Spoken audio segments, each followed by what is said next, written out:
기적을 검색을 해보시면요. 요즘의 기적은 이런 거예요. 네. 기적의 공부법, 기적의 계산법, 그렇구나, 진짜 기적의 그러네. 영문법. 모모의 기적이 아니라 기적의 뭐. 뭐 하나의 수식어로 선행하는 수식어로 붙는 거네요. 서점에서는 이제 그런 거 찾으실 수 있고요. 뭐 SNS나 이런 데서 기적을 검색하시면 미라클 모닝을 찾을 수 있어요. 그리고 다이어트 기적, 500일 다이어트의 기적. 네. 그런 걸 찾을 수 있어요. 그래서 기적이라는 이 의미가 변한 걸 보면 너무 재밌더라고요. 옛날에는 기적이라는 것이 신이나 할 수 있는 일이었잖아요. 어마어마한. 네. 요즘은 우리 누구나 기적을 행할 수 있게 되잖아요. 아침에 새벽 4시 반에 일어나면 미라클. 오늘 미라클, 오늘 미라클 모닝인 거예요. 기적이라는 의미가 되게 더 개인적으로 되고 좀 누구나 다 할 수 있는 일처럼 바뀐 것 같아서. 인생이 아까 우리 달력 얘기도 했지만 마디가 많은 게 좋다고 생각해요. 과거를 동영상으로 기억하지 않는데요. 네, 우리는 딱딱 어떤 에피소드만 기억하는 거예요. 언제 무슨 일이 있었고 언제 무슨 일이 있었고. 맞아요. 그렇다면 조촐하게 뭔가를 만들고 기념할 만한 걸 하고 선물을 주고 이거는 인생을 풍요롭게 사는 맞아요. 그런 방법인 것 같아요. 맞아요. 그래서 우리가 어릴 때는 시간이 되게 천천히 간다고 생각하고 나이가 들면 시간이 굉장히 빨리 간다고 생각이 들잖아요. 그게 그런 스냅샷의 개수가 줄어들어서 그렇다고 하더라고요. 근데 참 아이러니하네요. 어른이 되면 훨씬 많이 찍는데 스냅샷을. 실제로 훨씬 많이 찍자. 인스타 딱 올리고 바로 까먹은 거예요. 왜 그럴까요? 아이들도 찍을 수 있으면 아마 더 많이 찍을 수도 있겠죠. 그러려나. 그것도 일리가 있다. 왜냐하면은 아이들은 자기에게 일어난 일을 되게 깊이 생각해요. 제가 최근에 읽은 책에 뭐 리사 제노바의 기억의 뇌가 거기 보면은 당신이 뭔가를 기억하지 못한다면 기억을 안 했기 때문이라는 거예요. 그렇죠. 예를 들어서 쇼핑몰 지하 주차장의 번호 같은 걸 기억을 안 했기 때문에 기억이 안 나는 거지. 나는 왜 이거 왜 까먹지? 근데 기억을 안 했기 때문이죠. 근데 어릴 때는요.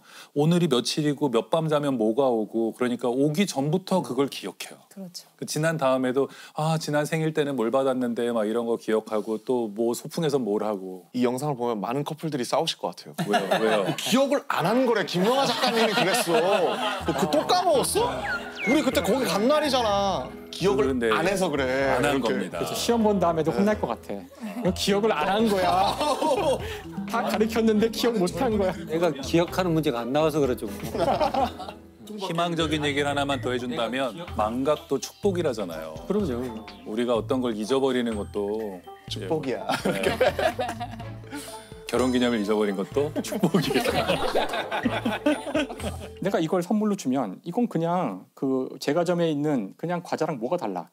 그래서 여기서 뭐가 등장하냐면은 주문을 외우는 단계가 등장해요. 주문요? 그 메리 크리스마스요? 아니, 그러니까 생일 축하합니다. 어. 저의 마음을 받아주세요.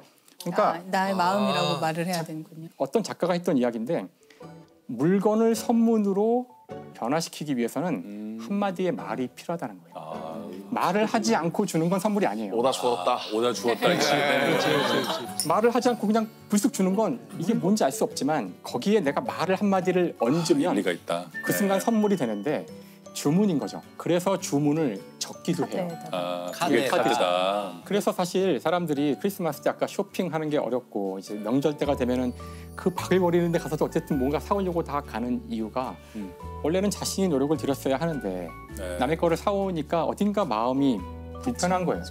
그거를 쇼핑하는 그곳에 가서 네. 5시간 동안 고생을 하면서 네. 나의 노력이 여기 들어가고 있는 거죠. 그렇죠. 그렇게 마음을 위안을 받고 인간이 사실은 우리가 선물을 주고받는 이 행태를 보면은 수많은 우리의 어떤 의식에 잠재되어 있는 것들을 투영해서 이런 행위들이 생겼다는 것이 인류학자들의 이야기죠. 무언가가 나에 대한 기록을 남긴다는 것은 미래를 생각한다는 거거든요. 맞아요. 희망이 없이는 일기를 쓰지 않아요. 맞습니다. 무감각과 무기력은 단지 방향을 못 잡았기 때문에 내가 지금 쓰고 있는 것이죠. 이것은 나에 대한 역사의 기록이기 때문에 이게 나에 대한 애정이 있고 나에 대한 삶의 의지가 있는 거예요. 이거 굉장히 많은 사람에게 희망을 줄 것 같아요. 네. 왜냐하면 굉장히 지금 굉장히 힘들고 우울한 상황에 있는 사람이 만약에 일기는 쓰고 있단 말이에요. 그렇다면은 선생님 말씀을 딱 듣고 나서 내가 아직도 미래를 생각하고 있구나. 사실 일기에는 나는 미래는 없어. 나는 끝났어. 이렇게 쓰고는 있지만 쓰고 있다는 것은 벌써 자기가 미래에 읽을 나를 상정하고 있다는 것이고. 그렇죠. 제일 놀라운 기적은 우리가 지금 여기 있다는 거잖아요. 태어나는 확률이 너무 적잖아요. 그죠? 어떤 그렇죠. 이렇게 그 정자가 이렇게 수정해가지고 나기까지가 너무 어렵고 또 이게 거슬러 올라가면 엄청난 확률이 되거든요. 그래서 우리가 모두 여기 살아서 여기에 있는 것부터가 놀라운 것 같아요.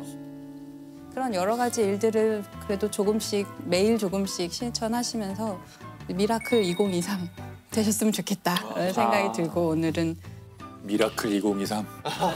좋아요. 회사 뭔가 이게 무슨 연수가 비전 끝난 2030 어디 연수원에서 마무리하는 것 같아요. 30억 불 수출 뭐 이런 그렇죠. 약간 해내자. 이런 느낌인데. 해보자.